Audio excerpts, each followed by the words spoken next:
Welcome to the online classes of St. Lawrence's School, Unnao. Today I am Vanita Srivastava, going to teach you all about the chapter 2, that is Union Executive, the President of class 10th.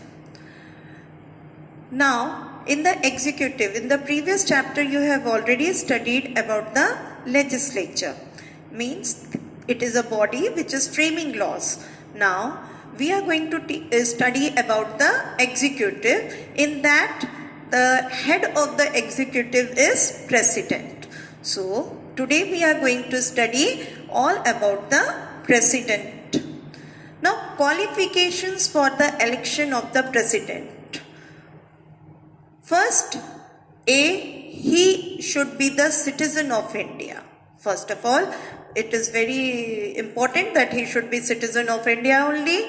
Then he has completed the age of 35 years. Then C, he is qualified to become member of the Lok Sabha. Now, who are electing president? There is a body which is known as Electoral College.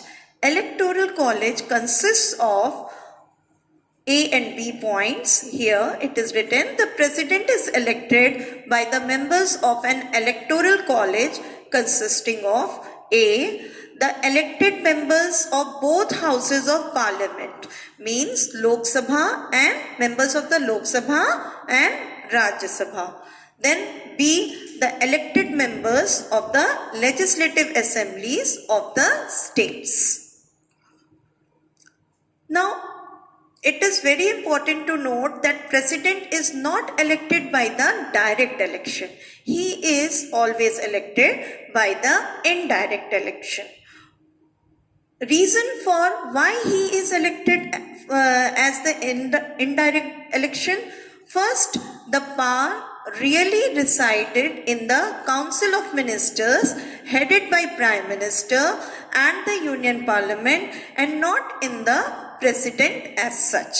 Here it means that the President is working on the advice of all these people, but he is not taking his own decision. Then second, the framers of the Constitution wanted the presidential election to remain quiet and dignified affair. Third, it would be difficult to provide an electoral machinery for an election in which millions of people would have to participate. Fourth, a direct election would place too much of power in the hands of the masses with a very high percentage of illiterate among them. Now, term of office. What is the term? For how much time the president can be in his office? The president holds office for a term of 5 years and is eligible for re-election. Then procedure for impeachment. Now, how the president is removed from his office? There must be some procedure. So, if the name of the procedure is asked, then you will have to write impeachment. And what is that process? The president can be removed from the office for violation of the Constitution by impeachment. Now, what is the process? Here is the process, how he can be removed. The resolution to impeach the president may be moved in either house of the parliament. Means this resolution can be moved in the Lok Sabha or in the Rajya Sabha. It must be passed by 2/3 of the total membership of that house. Then the charges are investigated by the other house. President has the right to appear in person in order to answer the charges. If the charges are sustained by a 2/3 vote in the other house as well, the impeachment succeeds. The president is removed from the office from the date on which the resolution is passed. Now we are going to study different powers of the president. First we will study about the executive powers. Now in the executive powers, you see, the constitution says that the executive power of the union shall be vested in the president. First, he is the head of the union executive. Union means at the central level.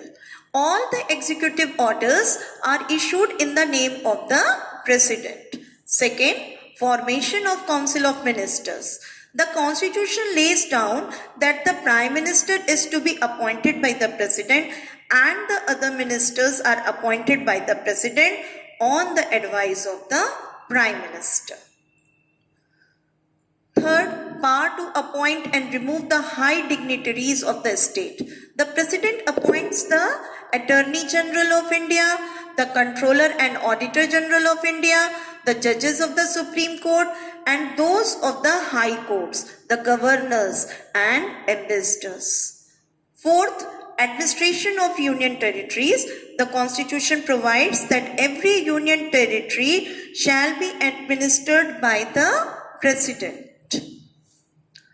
Fifth, control over state governments. The union government may give necessary directions to a state.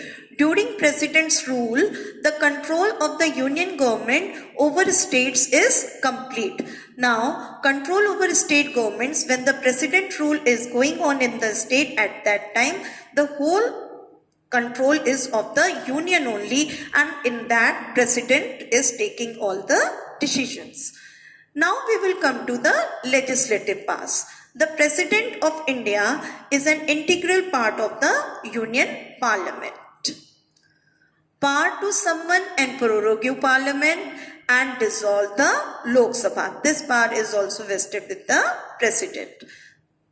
Then nominating members to the houses. The President nominates 12 members to the Rajya Sabha from among persons having special knowledge.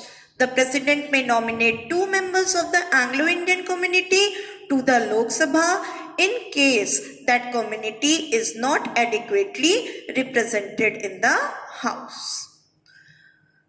Third, the right to address and send messages. The President addresses both houses of Parliament assembled together at the first session after each general election and at the commencement of the first session each year. These 2 points are very important. Then fourth, assent to the legislation means giving signature. The President may give assent to the bill or may refuse assent. Previous sanction to the introduction of a bill.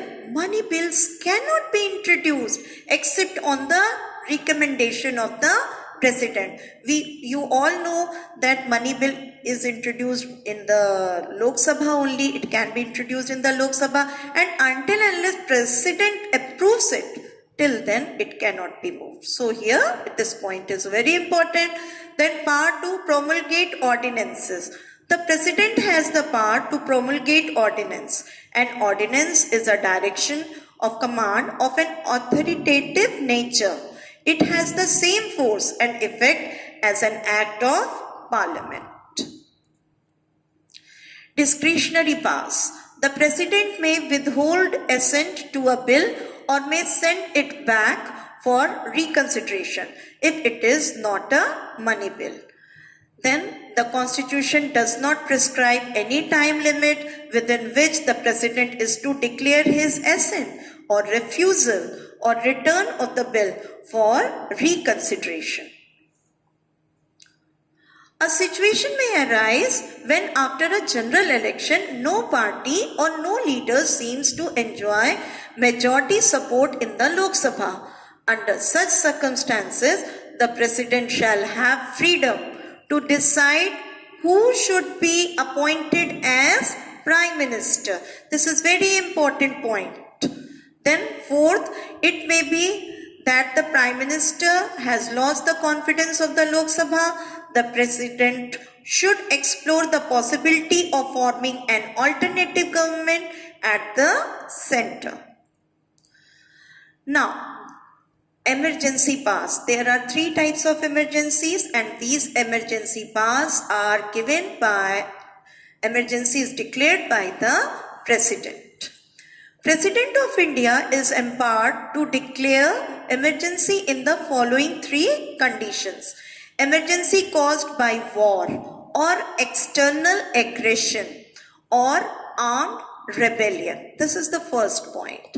Second, emergency on account of the failure of the constitutional machinery in states. And third point, emergency on account of a threat to financial stability of India. If there is any threat of the financial stability, at that time also President can launch emergency.